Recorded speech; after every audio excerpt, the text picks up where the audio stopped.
On fait le tour de tes cours. Aujourd'hui, nous allons nous pencher sur la trigonométrie. Alors, c'est quoi la trigonométrie? Eh bien, c'est l'art de manipuler trois fonctions que l'on appelle cosinus, sinus et tangente. Nous allons dans ce cours définir ces trois fonctions, puis apprendre à les manipuler pour calculer un angle et une longueur dans un triangle rectangle. Enfin, nous allons démontrer deux propriétés à connaître au collège concernant ces fonctions. Allez, c'est parti!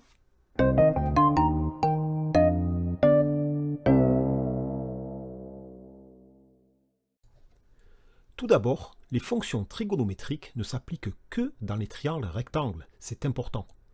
Voici donc un triangle rectangle avec son angle droit. Ce triangle possède également deux autres angles quelconques et il nous faut en choisir un. Nous allons donc choisir celui-ci et l'appeler alpha. On peut alors nommer les trois côtés de notre triangle. Le plus grand, celui opposé à l'angle droit, c'est l'hypoténuse. L'autre côté qui touche l'angle alpha et aussi l'angle droit est appelé le côté adjacent. Enfin, celui qui est opposé à l'angle alpha est appelé le côté opposé. On peut alors définir le cosinus de alpha qui correspond au rapport du côté adjacent sur l'hypoténuse. On notera cos de alpha égale au côté adjacent sur l'hypoténuse. Le sinus de alpha, lui, est égal au côté opposé sur l'hypoténuse. Et enfin, la tangente de alpha est égale quant à elle au côté opposé sur le côté adjacent. A noter que si tu n'es qu'en quatrième, tu ne verras que le cosinus. Par contre, si tu es en troisième, tu devras connaître toutes ces formules. Pour les retenir, tu peux utiliser le moyen mnémotechnique suivant. Casse-toi. Mais non, ne pars pas, je t'explique. Le cosinus, c'est l'adjacent sur l'hypoténuse. Le sinus, c'est l'opposé sur l'hypoténuse. Et la tangente, c'est l'opposé sur l'adjacent. Et voilà, tu connais tes formules. Allez, voyons maintenant à quoi ça sert tout ça.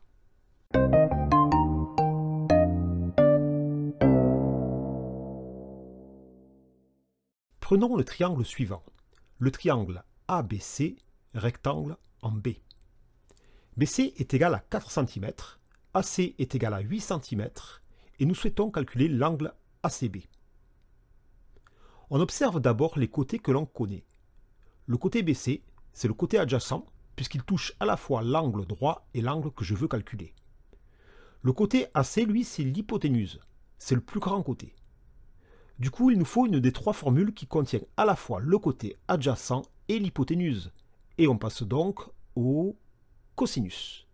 En effet, le cosinus de notre angle est égal au côté adjacent, ici BC, sur l'hypoténuse, ici AC. On peut alors écrire dans le triangle ABC, rectangle en B. Cos de ACB est égal à BC sur AC. On remplace les côtés que l'on connaît par leur valeur, ce qui nous donne cos de ACB est égal à 4 sur 8.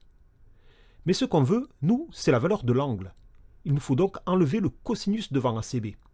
Pour cela, on utilise la fonction arccos, parfois notée cos-1 sur certaines calculatrices. Bien sûr, si on applique arccos à gauche de l'équation, il faut aussi le faire à droite, ce qui nous donne arccos de cos de ACB est égal à arccos de 4 sur 8.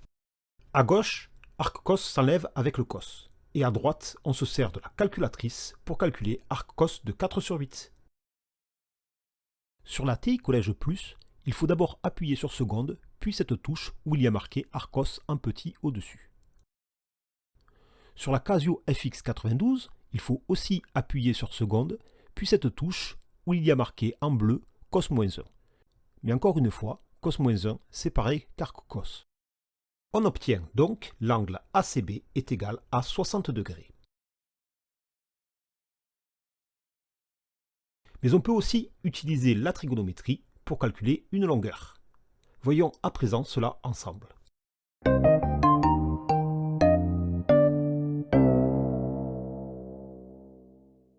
Imaginons maintenant que nous ayons le triangle suivant, le triangle EFG rectangle en E, avec EF est égal à 3 cm et l'angle EFG est égal à 70 degrés. On souhaite calculer FG, qui est l'hypoténuse de notre triangle, et on connaît ici le côté adjacent. On pense alors à utiliser la formule du cosinus, qui contient ces deux côtés. On note, dans le triangle EFG, rectangle en E, le cos de EFG est égal à EF, qui est le côté adjacent, sur GF, qui est l'hypoténuse. On remplace ensuite par les valeurs que l'on connaît. L'angle EFG fait 70 degrés et le côté EF fait 3 cm. On peut alors calculer GF à l'aide d'un produit en croix. Le cosinus de 70, c'est pareil que cos de 70 sur 1. On a donc GF qui est égal à 3 fois 1 divisé par cos de 70. On tape ce calcul à la calculatrice et on obtient environ 8,8 cm. On a donc réussi à calculer GF qui est égal à 8,8 cm grâce à la trigonométrie. Voyons à présent deux autres formules à connaître.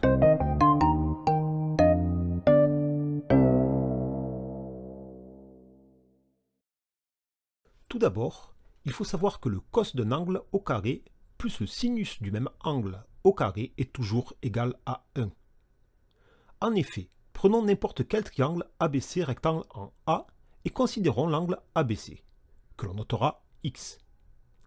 Le cosinus de x est égal au côté adjacent, ici AB, sur l'hypoténuse, ici BC. On a donc cos de x, tout ça au carré, qui est égal à AB sur BC, tout ça au carré. Ce qui nous donne AB sur BC fois AB sur BC, puisqu'un nombre au carré, c'est un nombre fois lui-même, et donc c'est égal à AB au carré sur BC au carré. De même, si nous considérons le sinus de l'angle, sinus de x est égal au côté opposé, ici AC, sur l'hypoténuse BC. Ce qui nous donne le sinus de x, tout ça au carré, est égal à AC sur BC, tout ça au carré, qui est donc égal à AC sur BC fois AC sur BC, qui est égal à AC au carré sur BC au carré. Si on additionne maintenant les deux résultats ainsi trouvés, on obtient le cos de x au carré plus le sinus de x au carré est égal à AB au carré sur BC au carré plus AC au carré sur BC au carré, qui est égal à AB carré plus AC carré sur BC carré. Or, d'après le théorème de Pythagore, AB au carré plus AC au carré, c'est égal à BC au carré. AB au carré plus AC au carré sur BC carré sera donc égal à ABC au carré sur BC au carré, et donc fera 1. Car un nombre différent de 0 sur lui-même, c'est toujours égal à 1. On obtient bien le résultat que nous voulions démontrer. Maintenant, il nous reste une dernière formule à démontrer. La voici. La tangente d'un angle est toujours égale au sinus sur le cosinus de ce même angle. En effet, si on calcule le sinus de x sur le cosinus de x, on obtient côté opposé sur hypoténuse, tout ça sur côté adjacent sur hypoténuse. Puis, on applique la règle du quotient des fractions en multipliant le numérateur de la fraction principale par l'inverse du dénominateur. On peut alors simplifier par l'hypoténuse, ce qui nous donne la formule de la tangente, côté opposé sur côté adjacent. Et voilà, tu sais tout ce que tu as à savoir sur la trigonométrie. N'oublie pas de t'abonner à la chaîne si tu souhaites la soutenir, c'est gratuit, et à bientôt pour une prochaine vidéo.